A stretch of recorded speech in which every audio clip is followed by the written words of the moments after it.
Привет, друзья! С вами юрист Валерий Табаков. Сегодня 8 августа 2026 года, и тема у нас с вами неожиданная. Я специально выбрал ее, потому что она прямо сейчас висит в воздухе. Она обсуждается реально в кулуарах, в комментариях, даже в соцсетях, и почти никто не решается довести ее до логического конца. И поэтому сегодня мы поговорим об этой теме и поговорим о патриотизме, но не об абстрактном патриотизме, не о том, как красиво петь гимн или вывешивать флаги. Мы поговорим о патриотизме украинских государственных служащих, народных депутатов и президента Украины. Давайте начнем с азов, потому что иногда самые, казалось бы, простые вещи люди предпочитают как бы не замечать. Друзья, все мы знаем, что именно государственные служащие – это те люди, которые должны исполнять законы. Не обсуждать, не интерпретировать в свою пользу, а тупо исполнять. Они получают зарплату из наших с вами налогов именно за то, чтобы эти законы работали. Все мы знаем, кто эти законы принимает. Это народные депутаты Украины.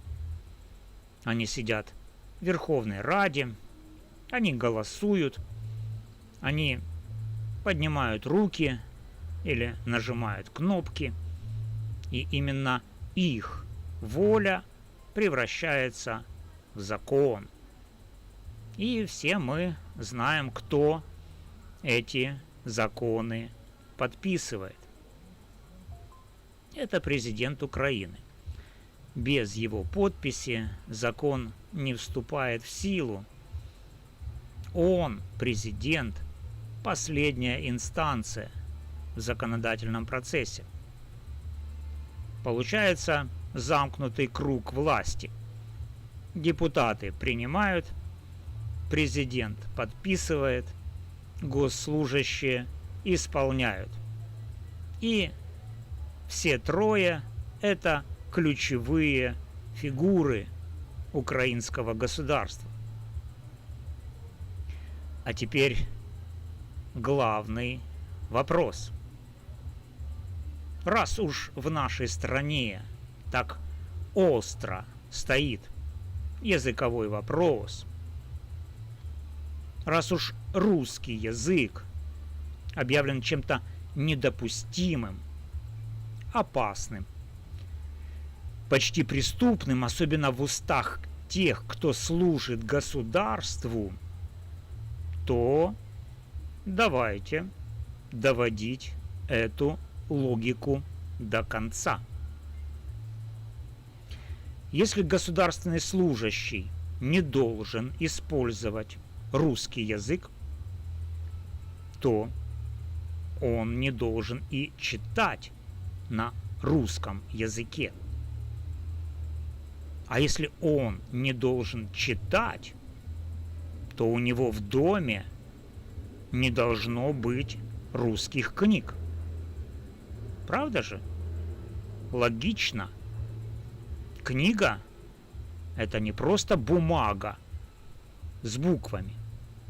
Книга – это носитель языка, носитель культуры, носитель мировоззрения. Книга – это кобура оружия.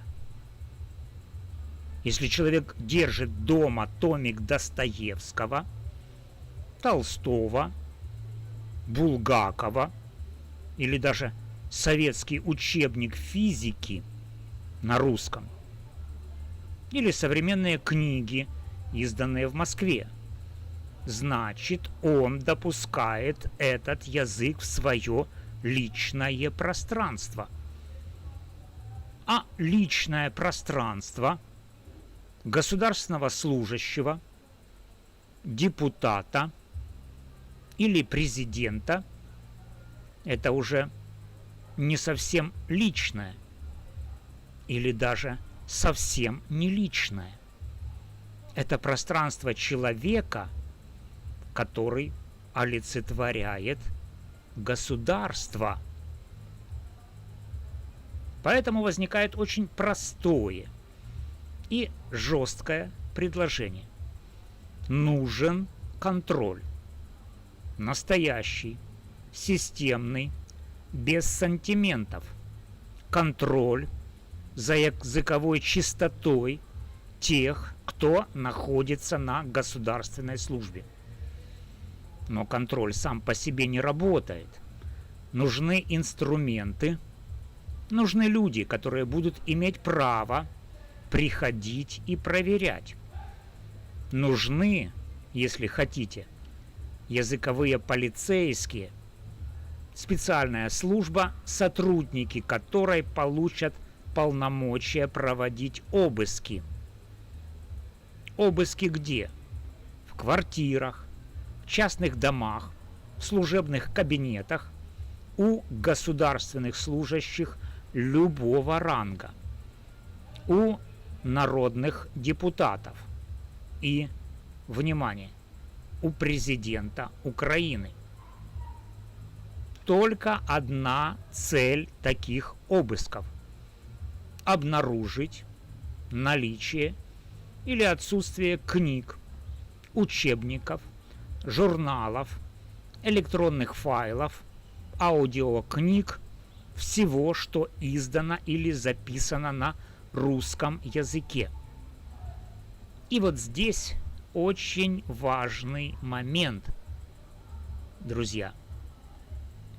Доказательствами наличия книг на русском языке в домашней библиотеке государственного служащего, народного депутата или президента могут служить не только результаты самого обыска. Доказательствами признаются фотографии, видеозаписи, свидетельские показания, а также любые письменные материалы. То есть, даже если человек успел спрятать книги до прихода комиссии, но есть фото, где эти книги стоят у него на полке, или видео, или показания соседей, родственников, помощников, или какие-то письменные подтверждения, все это будет считаться полноценным доказательством.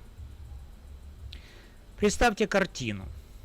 Приходит комиссия, открывают шкафы, смотрят полки, проверяют жесткие диски, смотрят облачное хранилище, находят томик Пушкина или сборник стихов Есенина, или, не дай бог, Мастера и Маргариту. Что дальше? Дальше общественное обсуждение, фотографии этих книг, видео с места обнаружения, свидетельские показания. Все должно быть опубликовано. Общество должно увидеть, что человек, который клянется в преданности украинскому языку, у себя дома хранит русскую литературу. А после общественного обсуждения конкретные последствия. Если это государственный служащий, ставится вопрос об увольнении. Немедленно, без выходного пособия, с записью в трудовой книжке. Уволен в связи с нарушением языковой чистоты. Если это народный депутат, ставится вопрос о лишении мандата, потому что человек, который голосует за законы о защите украинского языка, а сам дома читает русские книги, это лицемер, и такому человеку не место в парламенте. А если это президент, тогда импичмент, прямо и без обиняков. Президент, у которого в личной библиотеке обнаружены русские книги или есть фото, видео, свидетельские показания об этом, не может быть гарантом Конституции и символом государства. Вот такая жесткая, но абсолютно логичная конструкция. Поэтому, друзья, я предлагаю не просто обсуждать, а разработать конкретный законопроект. Назовем его так. Закон Украины о контроле над информационным и языковым пространством государственных служащих, народных депутатов Украины и президента Украины.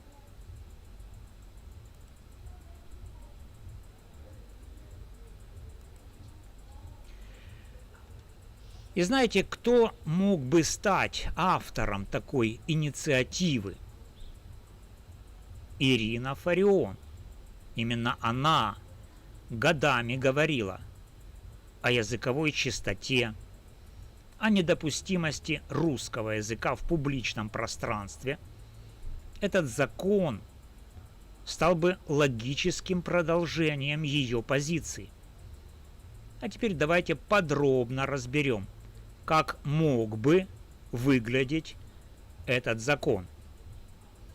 Я пройдусь по статьям и подробно объясню каждую. Статья 1. Настоящий закон направлен на обеспечение языковой чистоты, информационной безопасности и патриотической преданности в сфере государственной службы, деятельности народных депутатов Украины и президента Украины. Цель закона достигается путем установления обязательного и непрерывного контроля за наличием в личном пользовании указанных лиц любой литературы, аудио и видеоматериалов, изданных или созданных на русском языке. Статья 2. Сфера действия. Действие настоящего закона распространяется на 3 категории лиц. Первое. Всех государственных служащих, без исключения, от рядового инспектора до министров и руководителей центральных органов власти. Второе. Народных депутатов Украины, действующих, и тех, кто только избран. Третье. Президента Украины. Статья 3. Основной запрет. Государственным служащим, народным депутатам Украины и президенту Украины категорически запрещается иметь в личных библиотеках книги, журналы, газеты на русском языке, хранить на электронных носителях, в компьютерах, телефонах, планшетах и облачных хранилищах любые тексты, аудиокниги, подкасты на русском языке, пользоваться электронными библиотеками, где присутствует русскоязычный контент. Статья 4. Орган контроля. Для реализации настоящего закона создается специальный государственный орган – служба языкового контроля – СЯК. Сотрудники этой службы наделяются широкими полномочиями проводить плановые и внеплановые обыски в жилищах и служебных помещениях лиц, указанных в статье 2, изымать обнаруженные материалы, составлять протоколы, передавать материалы в соответствующие органы для принятия кадровых и политических решений. Статья 5. Доказательства нарушения. Доказательствами наличия книг, иных печатных изданий, электронных файлов и аудиоматериалов на русском языке в домашней библиотеке, жилище, либо в пользовании государственного служащего, народного депутата Украины или президента Украины признаются: первое – фотографии, второе – видеозаписи, третье – свидетельские показания, четвертое – письменные материалы, в том числе заявления, письма, документы, скриншоты, описи и любые другие письменные подтверждения. Указанные доказательства имеют равную юридическую силу с результатами непосредственного обнаружения материалов во время обыска. Статья 6. Последствия обнаружения запрещенных материалов.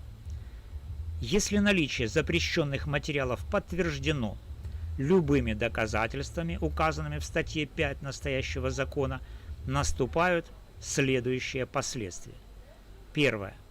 В отношении государственного служащего немедленное отстранение от должности и постановка вопроса об увольнении из государственной службы по специальной статье. Второе. В отношении народного депутата Украины внесение представления о досрочном прекращении полномочий и лишения депутатского мандата. Третье.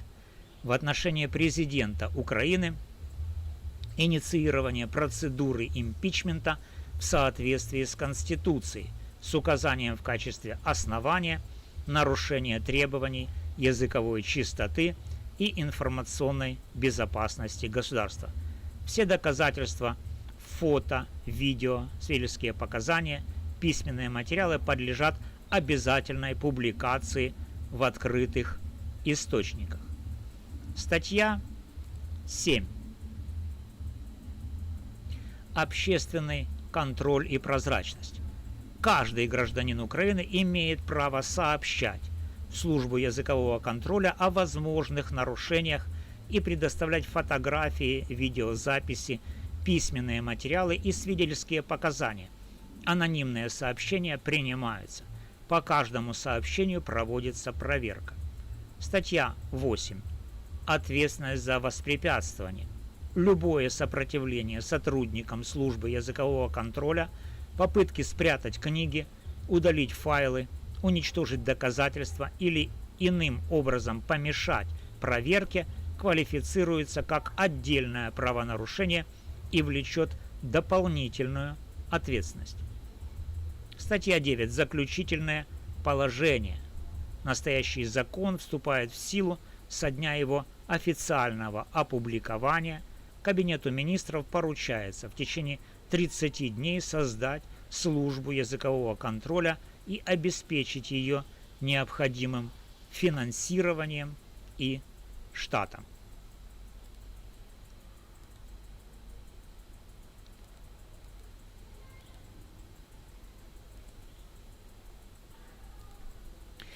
Вот, друзья, такой закон жесткий, последовательный, логичный. Если мы действительно считаем, что русский язык не должен существовать в пространстве украинской власти, то нельзя ограничиваться лозунгами. Нужны механизмы, нужны обыски, нужны увольнения, нужен импичмент и нужны четкие правила. Фото, видео, свидетельские показания и письменные материалы. Все это полноценное доказательство, потому что патриотизм проверяется не словами с трибуны, а тем, что стоит у человека на полке дома, когда никто не смотрит, и тем, какие доказательства этого существуют.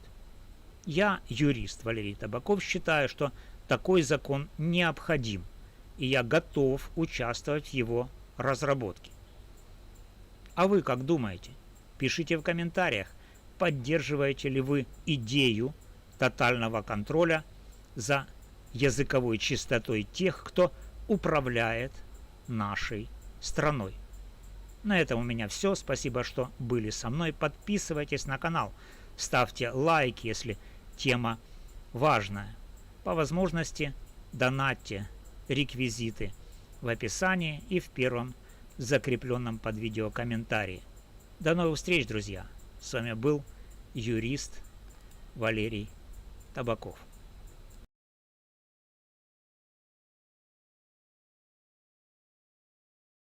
You write the words.